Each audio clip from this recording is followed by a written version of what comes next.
कवचं वक्ष्ये प्रह्लादेनोदितं पुरा सर्वरक्षाकरं पुण्यं सर्वोपद्रवनाशनं स्वाहा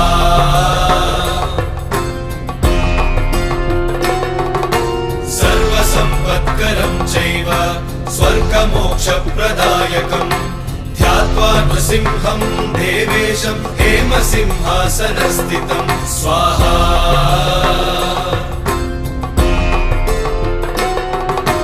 विवृत्तास्यं त्रिनयनं शरदिन्दुसमप्रभं लक्ष्म्यालिङ्गितवामाङ्गं विभूतिभिरुपाश्रितं स्वाहा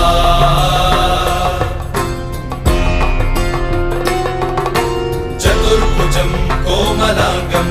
स्वर्णकुण्डलशोभितं श्रिया सुशोभितोरस्कं